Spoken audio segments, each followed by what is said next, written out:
ಶ್ರೀ ಮಧುಸೂದನ ಚೆಟ್ಟಿ ಸೇವಾ ಸಂಸ್ಥೆ ಶಿಲ್ಗಾಂ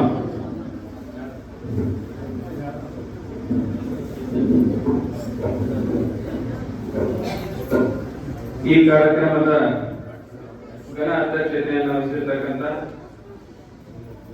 ಸಹೋದರಿಯರು ಹಾಗೂ ಶ್ರೀಮತಿ ಭಾರತಿ ಭಗವಾನ್ ಶಫಿಯವರೇ ಹಾಗೂ ಈ ಕಾರ್ಯಕ್ರಮದ ವೇದಿಕೆಯನ್ನು ಅಲಂಕರಿಸಿರ್ತಕ್ಕಂಥ ಎಲ್ಲ ನನ್ನ ಗುರು ಹಿರಿಯರೇ, ಮಾಧ್ಯಮದ ಮಿತ್ರರೇ, ಹೆಚ್ಚಿನ ಸಂಖ್ಯೆಯಲ್ಲಿ ಬಂದಿರತಕ್ಕಂಥ ಎಲ್ಲ ನನ್ನ ತಾಯಂದಿರೇ, ಗ್ರಾಮದ ಗುರು ಹಿರಿಯರೇ, ಈ ಒಂದು ಕಾರ್ಯಕ್ರಮ ತುಂಬಾ ಭಾವನಾತ್ಮಕ ಕಾರ್ಯಕ್ರಮ ಅಂತಂದ್ರೆ ತಪ್ಪಾಗ್ಲಿಕ್ಕಿಲ್ಲ.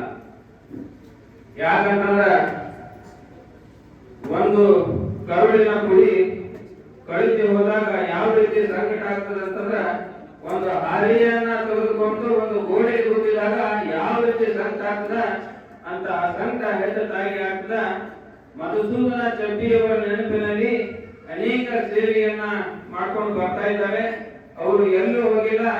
ನಿನ್ನೆ ದಿನ ಏನು 27 ಸಸಿಗಳನ್ನ ನೆಟ್ಟು ಅದರ ಪಾಲನೆ ಪೋಷಣೆಯನ್ನು ಮಾಡ್ತಾ ಇದ್ದಾರೆ. ಆ ಸಸಿಗಳಲ್ಲಿ ಮಧುಸೂದನ ಅವರನ್ನು ನಾವೆಲ್ಲ ನೋಡ್ತಾ ಇದ್ದೇವೆ ಎನ್ನುವಂತ ಮಾತನ್ನ ಈ ಸಂದರ್ಭದಲ್ಲಿ ನಾವು ನೆನಪು ಮಾಡ್ಕೋಬೇಕು.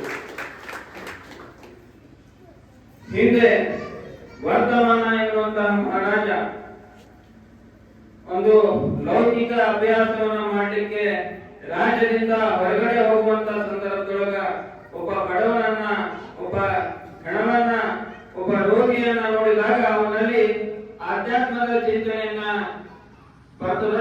ಅವಾಗ ತನ್ನ ಲೌಕಿಕ ಸುಖವನ್ನ ತೆರೆದು ಆಧ್ಯಾತ್ಮದ ಕಡೆಗೆ ದಾರಿಯನ್ನು ಹುಡುಕೊಂಡು ಸಾವು ನೋವುಗಳಿಗೆ ಒಂದು ಪರಿಹಾರವನ್ನು ಕೊಡಬೇಕು ಎನ್ನುವಂತಹ ದೂರದೃಷ್ಟಿಯನ್ನು ಇಟ್ಕೊಂಡು ತನ್ನ ವೈಭವದ ಸುಖವನ್ನ ತೊರೆದು ಸನ್ಯಾಸಿಯಾಗುವಂತಹ ಒಂದು ಜೀವನ ನಡೆಸಿಕೊಂಡು ಬಂದಂತ ಈ ಸಮಾಜದಿಂದ ಹುಟ್ಟಿನಿಂದ ಹಿಡ್ಕೊಂಡು ಇವತ್ತಿನವರೆಗೆ ತನ್ನದೇ ಆಗಿರ್ತಕ್ಕಂಥ ಅಹಿಂಸೆ, ಪರಮೋ ಧರ್ಮ, ಆಸೆಯೇ ದುಃಖಕ್ಕೆ ಮೂಲ ಕಾರಣ ಎನ್ನುವಂತಹ ಘೋಷವಾಕ್ಯದೊಂದಿಗೆ ಇವತ್ತಿನ ಸಮಾಜ ನಮಗೆ ಲೋಕದಲ್ಲಿ ಒಂದು ಅರ್ಥಪೂರ್ಣವಾಗಿರ್ತಕ್ಕಂಥ ಘೋಷವಾಕ್ಯವನ್ನು ಕೊಡ್ತಾ ಬಂದಿದೆ ಅಂತ ಹೇಳಿದ್ರೆ ತಪ್ಪಾಗಲಿಕ್ಕಿಲ್ಲ. ಇವತ್ತಿನ ದಿನಮಾನದೊಳಗ ದೇಶದೊಳಗ ಪಾಶ್ಚಿಮಾತ್ಯ ಸಂಸ್ಕೃತಿಯನ್ನ ನಾವು ನಡ್ಕೊಂಡು ಬರ್ತಾ ಇದ್ದೇವೆ. ಅನೇಕ ಯುವಕರು ಚಟಗಳಿಗೆ ದಾಸರಾಗ್ತಾ ಇದ್ದಾರೆ. ಅನೇಕ ಯುವಕ ಯುವತಿಯರು ಅನೇಕ ಕೆಟ್ಟ ಮಾರ್ಗವನ್ನು ಅನುಸರಿಸುವಂತಹ ಇವತ್ತಿನ ಕಾಲದಲ್ಲಿ ಮಧುಸೂದನ ಅನ್ನುವಂತಹ ಒಬ್ಬ ವ್ಯಕ್ತಿ, ಬರೀ ವ್ಯಕ್ತಿಯಲ್ಲ, ಮಧುಸೂದನ ಅಂತಂದ್ರೆ ಮಧು ಭೋಗ್ಯ ಭಾಗ್ಯವನ್ನ, ಇಂದ್ರಿಯ ಭಾಗ್ಯವನ್ನ ತೊರೆದಂತ ವ್ಯಕ್ತಿ ಯಾರು ಅಂದ್ರೆ ಅದು ಪರಮಾತ್ಮ ಎನ್ನುವಂತಹ ಒಂದು ಅರ್ಥಪೂರ್ಣವಾಗಿರ್ತಕ್ಕಂಥ ಹೆಸರಿನೊಂದಿಗೆ ಇಂತಹ ಮಹಾನ್ ಸೇವಾ ಕಾರ್ಯವನ್ನ ಮಾಡಿಕೊಂಡಿರ್ತಕ್ಕಂಥ ಕುಟುಂಬಕ್ಕೆ ನಾನು ಈ ಒಂದು ಸಂದರ್ಭದಲ್ಲಿ ಅಭಿನಂದನೆಯನ್ನ ಹೇಳಿಕ್ಕೆ ಇಷ್ಟಪಡ್ತೇನೆ.